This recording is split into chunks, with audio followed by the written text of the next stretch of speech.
Hello, I'm Annette Young and welcome to the 51%, a show about women reshaping our world. Coming up, anger in Poland after a woman died from complications in her pregnancy. A termination had been delayed because doctors feared breaking the country's near total ban on abortion. Also, we meet those in Iraq who are challenging the norms of highly traditional society that encourages women to stay at home, and providing a much-needed social media platform for women in their midlife. I'll be talking shortly to the Chief Creative Officer of HelloRevel.com, Nina Lores-Collins. But we begin in Poland, where a strict anti-abortion law introduced earlier this year has been blamed for the death of a 30-year-old woman. The woman, known as Isabella, is said to have died due to complications with her fetus, her doctors choosing not to terminate the pregnancy. The case prompting nationwide protests, with Isabella being described as the first known victim of the country's near-total ban on abortion. Nicholas Rushworth tells us more. Isabella was married for 10 years and was the mother of a 9-year-old child. She was expecting another. She was taken to this hospital in southern Poland in September with a serious complication to her pregnancy. Isabella described her worsening condition in a text message to her mother, saying, "The baby weighs 485 grams. For now, because of the abortion law, I have to lie down. They can't do anything. They're going to wait until he dies or something else happens. Oh, and also, I could die of septic shock." Isabella did die of just that, and her 22-week-old fetus also died. France 24's Observers team were informed by her family's lawyer that doctors decided not to terminate the pregnancy for fear of being held responsible for an illegal abortion.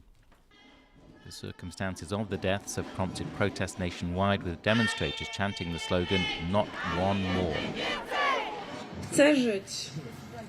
I want to live. I don't want to die. That's what Isabella said to the woman she was sharing a hospital room with. But Isabella was not helped. This is a tragic story. It's made me cry so much. I can't get over it. I came here to show my disagreement with this tragedy and with the whole situation. Poland's right-wing government says Isabella's death was a medical error and had nothing to do with the new law.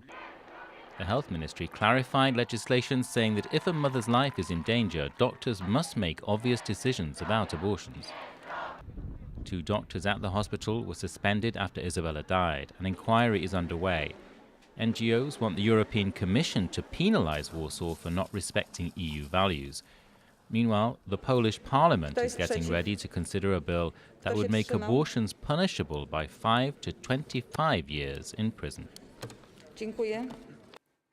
To Iraq now, where women are almost invisible in the public sphere. In this ultra-conservative society, a woman's place is neither at school nor at work, but out of sight by staying at home. Yet some brave women have decided to fight against these traditions despite the danger. Here's an extract from our reporters' program. My name is Marceline. The feminism for me is just like being a human. It's just a word you can be it, like if you are a man or a woman, we all feminists. We all should fight for all rights.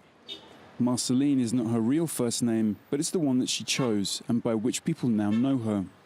With her loud style, she's never unnoticed in Baghdad. This is one of some difference here in Iraq. Just because I'm a girl, it just makes me like, oh, why she have a lot of piercing? Why she have a tattoo? Even the women could be just the first enemy for any woman.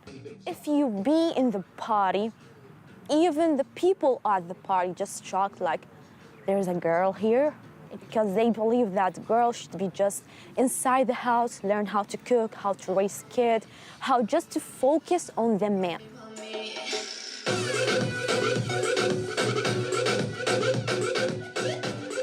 One of the few settings in which Marceline has found that she is comfortable is in Baghdad's tiny and deeply stigmatized LGBT community. In Iraq, many are killed for their sexual orientation, which is why we will not show the faces of any of the guests at this party. إذا أهلي دروا عرفوا حتعرض للقتل أكيد أو مشاكل أتحارب وأنحرم من كل شيء لأن إحنا بمجتمع حرفياً مريض وما يتقبل المرأة تكون حرة أو Marceline has opposed the dictates of Iraqi society since her mother sought a divorce in 2016. That day, her father stormed their house with his relatives in objection to her decision. At some point, I heard someone break through our door. There's a lot of people came. I hear a lot of huge voices. I hear a lot of shots in the house. I was like, what's happened here? So I leave my room. No one was injured in the incident, but afterwards, Marceline says that she was forcibly taken into her father's custody and had her passport confiscated. I do not want to live that. I do not want to be in cage because I do not accept their ideas. Marceline managed to leave her father's home and rejoin her mother. For many women, divorce spells financial ruin. Marceline's mother has a government job, but only 2% of female-headed households have stable employment. Her mother wants to give Marceline the upbringing she never had, liberated from Iraqi norms. أنا أحب الفن وأحب الغناء أحب التمثيل. أنا هاي الأمور كانت ممنوعة عندنا يعني أحبها أشوفها بها إنه تكون فنانة وأنا دائما وياها إن شاء الله يعني فما ردت أكون مثل أمي فردت أكون عكسها تماما وإنه أمنح مارسلين الحب والثقة والأمان. After 2016, she just realized that, okay, we're actually a team. We don't actually believe in family system. We just fight for each other. And that time I realized I'm not the only feminist here. My mom is feminist too. A brave woman indeed. And you can find that full report on our website, france24.com. Now, we've spoken on this show before about the absence of women aged in their 40s, 50s and so on when you switch on the TV, scroll online or scan a magazine. It's something former literary agent Nina Lores Collins realised in 2015 as she experienced perimenopause and wanted to talk about her symptoms with other women. The New Yorker created a secret Facebook group, ironically entitled What Would Virginia Woolf Do? Or The Woolfers, as it became to be known. Within months, it went viral across the globe as tens of thousands of women used the platform to talk about the realities of midlife. So successful was it that it became part of a membership forum now called Revel.com. Let's cross now to Nina Lores Collins in New York. Nina, thank you so much for your time. Were you taken aback by how your Facebook page went viral? I absolutely was. I didn't start it to be a business. I started the group really as a place just for me to talk with my friends, my kind of like-minded girlfriends about aging in a kind of funny, self-deprecating way. I wanted to talk about chin hair and back fat and things like erectile dysfunction. There were a lot of things I was nervous about as I was heading toward 50, and I felt like people weren't talking about them. But the fact that the group took off the way that it did was completely unexpected. It really hit a nerve. What particularly does Revel.com offer its members? So it's a great platform. It's an event and community platform. The site is www.hellorevel.com, and it's a place where women, ultimately the way I like to describe it, it's almost like Meetup meets Facebook for women in the second half of their lives.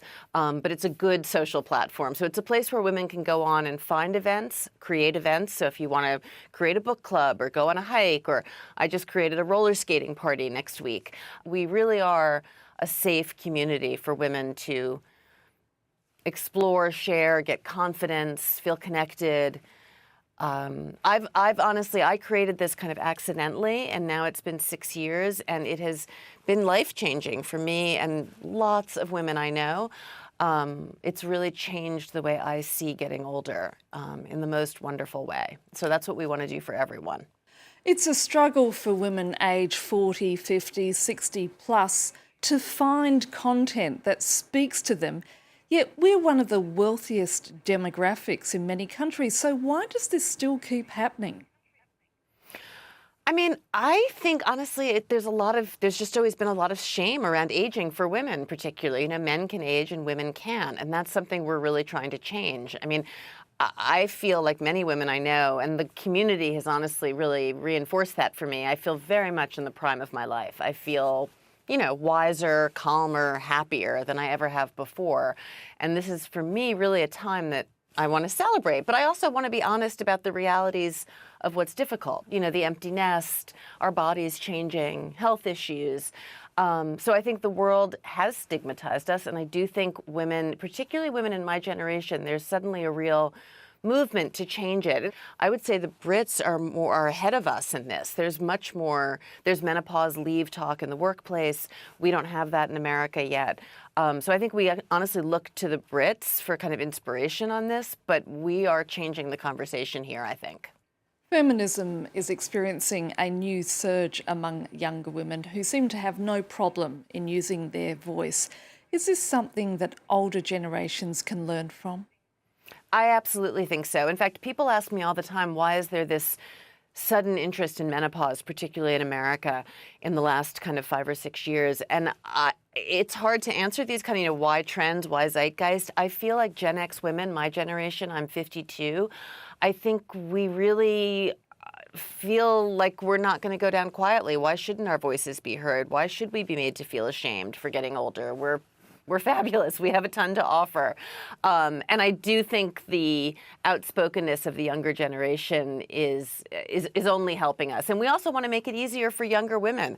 I don't want to see my daughters turn 40, 45 and not understand what's happening to them, which is what happened to so many women I know. We're not going to let that happen. We're changing this for younger women. Nina Lores-Collins, it's been great speaking to you. Thank you so much. Thank you. And that's it for now. You can also connect with us via our Facebook page, that of course being France24.51%, or do send us a tweet at _51%. So until our next show, bye for now.